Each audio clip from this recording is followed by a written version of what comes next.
ভিডিওর শুরুটা থেকেই বুঝতে পেরেছেন আজকে চলে এসেছি কোনো একটা মন্দিরে। হ্যাঁ, দক্ষিণ চব্বিশ পরগনার ঝাকুরবেড়িয়া গ্রাম পঞ্চায়েতের অন্তর্গত বড় কাছারি বাবার মন্দিরে আজ চলে এসেছি। শুনেছি নাকি এই মন্দিরটি বড়ই জাগ্রত। এখান থেকে কাউকে ঠাকুর খালি হাতে ফিরিয়ে দেয় না। তাই যে যেটা চায় সেই মনস্কামনা নাকি এখানে পূরণ হয়। তো সেই সব জানতে দেখতেই আজ চলে গেছিলাম বজবজার থেকে 22 কিলোমিটার দূরে অবস্থিত বড় কাছারি বাবার মন্দিরে। সো ফাইনালি আমি চলে এসেছি এখন বজবজ কোমাকাদারু স্টেশন। শিয়ালদায় টাইম ছিল 10টা 50। শিয়ালদা থেকে ছেড়েছেই 11টা 15 নাগাদ করে। 45 মিনিট পর 12টার সময় ঢোকালো এই বজবজ লোকাল।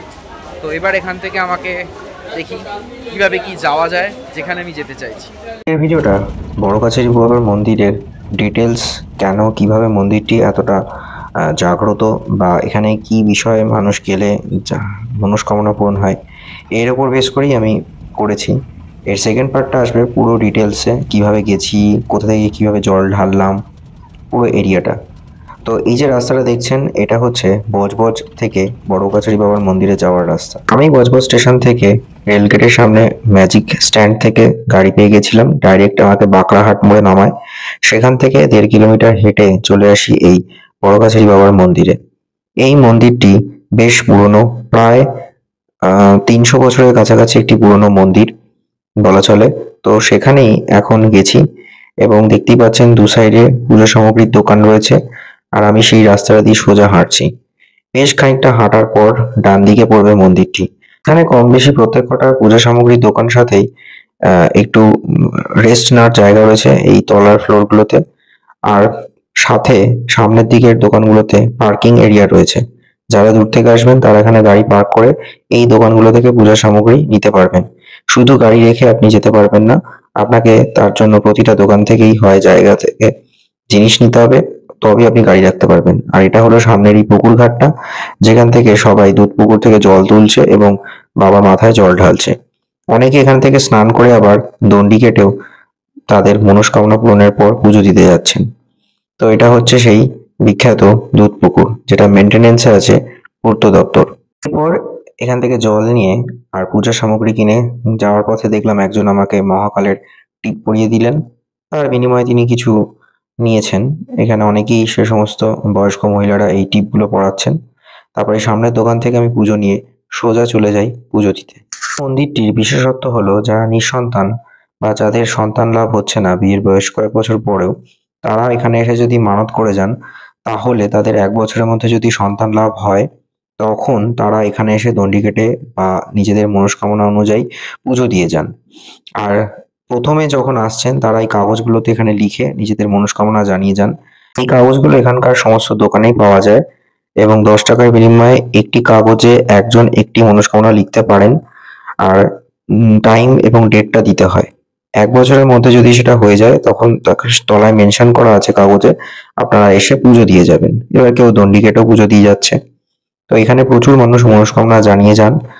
এর ইতিহাস এবং কিভাবে এই মন্দিরটা তৈরি হলো সেটা অনেক ইতিহাস রয়েছে, অনেক ডিটেলস রয়েছে, সেটা আমি মেন ভিডিওতে নিয়ে আসবো, যেটা খুব শীঘ্রই আসছে। তবে এটুকু বলতে পারি যে এখানে পাশে একটি শ্মশান ভূমি ছিল। কোনো এক সময় আলীবর্দী খাঁর যখন শাসনকাল চলছিল, তখন মারাঠাদের আক্রমণে বহু মানুষ এই শ্মশান ভূমির পাশে এসে ঠাঁই নেয়। তারপর যখন মারাঠিরা আক্রমণ ত্যাগ করে চলে যায়, তখন এখানে কোনো একজন সাধক এসে কিছুদিন সাধনা করেছিলেন। তারপর তার মৃত্যুর পর তার দেহ ওই গ্রামবাসীরা দাহনা করে এখানে সমাধিস্থ করে এবং তারপর তাকে বা এখানকার স্থানীয় গ্রামবাসীদের তিনি স্বপ্নাদেশ দেন এবং আস্তে আস্তে তার প্রচার বাড়তে থাকে এবং ভূতনাথ বা বলা চলে শিব নাকি এখানে বিচরণ করতেন ভূতনাথ রূপে। এই হলো মন্দিরের ইতিহাস। এবং তারপর নাকি তিনি বিচার সভায় সবার যা যা মনস্কামনা ছিল সেগুলো পূরণ করতেন। তাই এই সাধককে অনেকেই ভূতনাথ হিসেবে ভাবতেন এবং সেই বিশ্বাস থেকেই ভূতনাথ বা বড় কাছারির মন্দির হিসেবে প্রতিষ্ঠা পায়।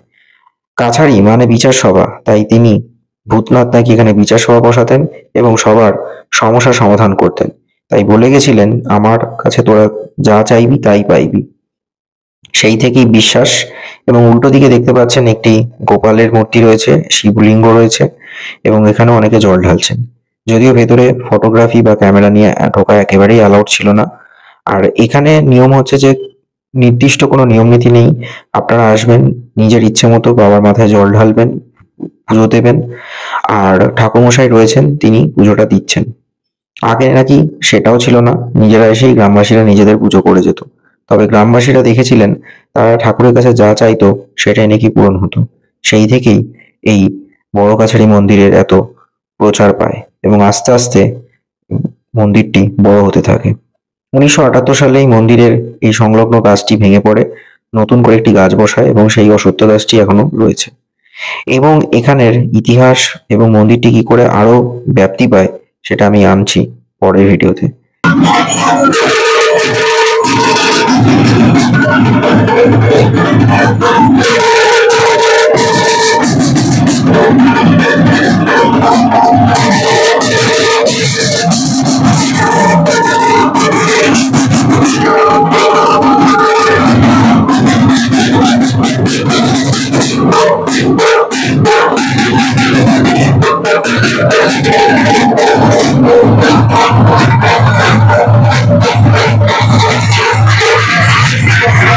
আর পাশেই রয়েছে খাবারের হোটেল, নিরামিষ ভাতের হোটেল পেয়ে যাবেন বা কচুরি পরোটা এসবও পাবেন।